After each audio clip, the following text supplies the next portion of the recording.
Hey guys, welcome to the Liberal Hive Mind, a channel solely focused on exposing the abundant hypocrisy of the left. Oh, I gotta tell ya, I feel absolutely vindicated here. I've been saying forever that Abby Phillips at CNN is the absolute worst. She was supposed to represent this new image for CNN, the change, and all they did was kick out the old for some more old. Sure, she presents herself as just a neutral journalist trying to get to the facts, but she is such a duplicitous little propaganda queen. It's unfreaking believable.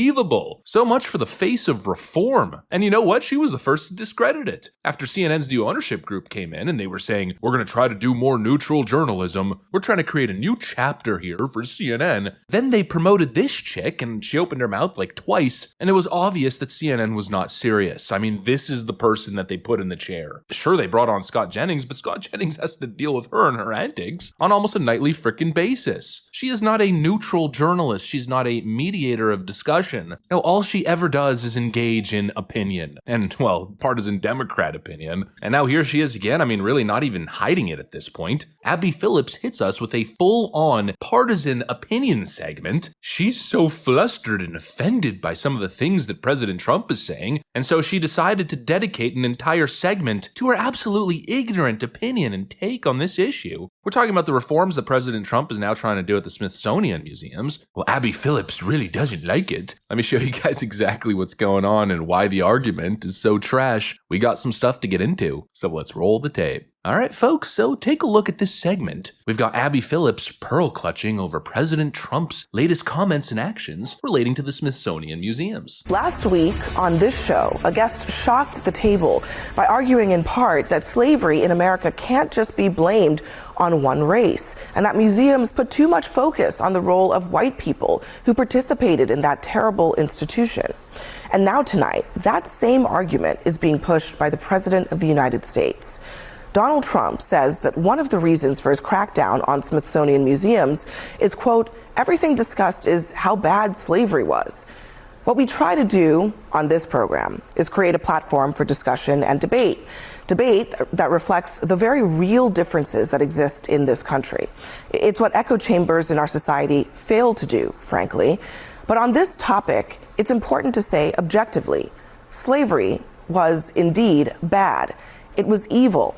The nation's original sin. America, the superpower, is largely possible only because of the superpowers of people who went lifetimes without the same rights of generations who were boosted from their backs. True history should include everything. Yes, the evils and the horrors too. And museums are supposed to be places that protect those stories, the images, the lessons, the very things that inform so much of our current state of our republic, from racism to poverty.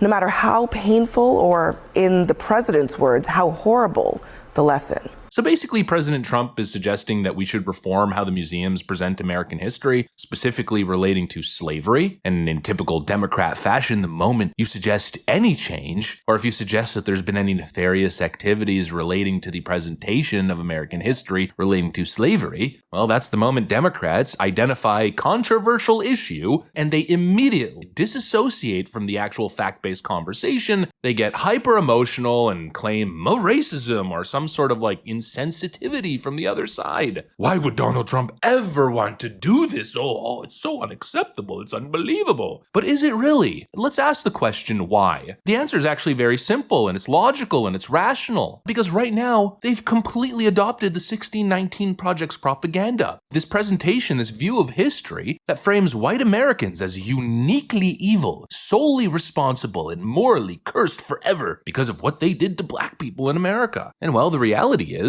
the historical facts, the actual story is much more complicated than that. There's a lot more nuance, but nuance doesn't enter the conversation in these cases with Democrats. No, they're telling you that Donald Trump is basically making the argument that slavery wasn't bad. It's so freaking brain dead. Trump's position isn't that slavery wasn't evil. Nobody is saying that. The point is that it's not this cartoonish presentation that the left is trying to indoctrinate our children with. He simply wants the Smithsonian Smithsonian to reflect the whole story. And that includes the reality that slavery existed in Africa long before the Europeans arrived, that black and Arab warlords actually captured and sold other black people into slavery. You had prisoners of war that were essentially being trafficked, and yes, Europeans eventually became customers of that system and did play a role in the proliferation of the practice. That is absolutely correct. But they didn't necessarily invent it. They didn't start it. No, back then slavery was global. It existed in all parts of the world, and the left-wing view on the topic is just so heavily skewed and focused on white people. You know, actually this Bobby Lee clip is coming to mind as I'm speaking about this. Some societies, like Koreans, they might have a God complex, but they don't have a history of oppressing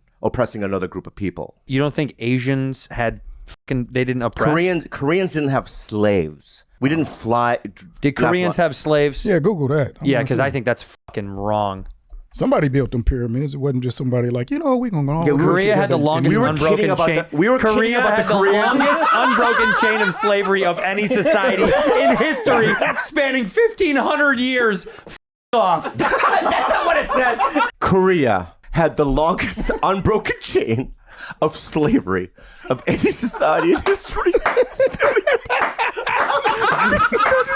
That's exactly it. It existed everywhere, and frankly, it still exists today in parts of Africa and the Middle East, and you could even argue in Asia. Well, what's that called? That's called context. That's called historical context and nuance. But if you try to enter that into the conversation and try to change the framework of the conversation, the left freaking loses their minds, starts claiming that you're a racist, you're trying to justify and defend slavery. No, we aren't. We're just saying maybe history should be taught appropriately, and maybe, just maybe, the left wing shouldn't have full control over the curriculum or the historical presentation across public education and the federal government. Because obviously there's an agenda to demonize white people as uniquely evil, and there's also an agenda of victimhood, this ideology that's pushed on young minority folk that teaches them that the American system is built in a way to keep them down. It's simply not the case. And that's what President Trump wants to tackle. He wants to write history properly and get rid of this woke rewriting of history. You know, America is unique. Uniquely evil? Absolutely not. I'd say, if anything, uniquely virtuous. Does America have a bad history with slavery? Of course it does, like many other nations. But the United States of America also led the civil rights movement. The United States of America bled to free the slaves. There was a literal war fought over it. A president was assassinated over it. If anything, the United States of America has the best track record on human rights. And now, not to mention, those rights are codified in the Constitution for all people, not just white people. But of course, you won't hear any of that from Abby Phillips. And frankly, I don't know why we're hearing anything from Abby Phillips. That's really what I find so confusing. You're supposed to be a news presenter and moderator. Stop hitting us with your half-baked, idiotic activism and just try to lead the panel discussion without interjecting with your constant points of misinformation. Holy frickin' moly. Now, I know Abby Phillips has this very benign sort of demeanor, and most people wouldn't put her anywhere near the category of a Brian Stelter or a Don Lemon, but I don't know, there's just something that irks me. There's something that's just so utterly dishonest. There's always an ulterior motive, a partisan ulterior motive. I think personally she's one of the worst people being platformed by CNN, especially because of that kind of duplicitous nature. She presents herself as just an honest, mild-mannered, soft-spoken person who's trying to get to the truth, but there's always an angle. She's always injecting something. She's always fighting with her right-wing guests and trying to get gotcha moments or disprove their claims in the most idiotic manner possible. She's never once even scored a victory against Scott Jennings, yet she constantly interjects. And I just find that so incredibly infuriating. Anyways, that's pretty much it. That's what I got for you guys. Hopefully you enjoyed the video. If you did, make sure to leave a like and possibly subscribe. Thanks for watching, and I'll see you on the next one.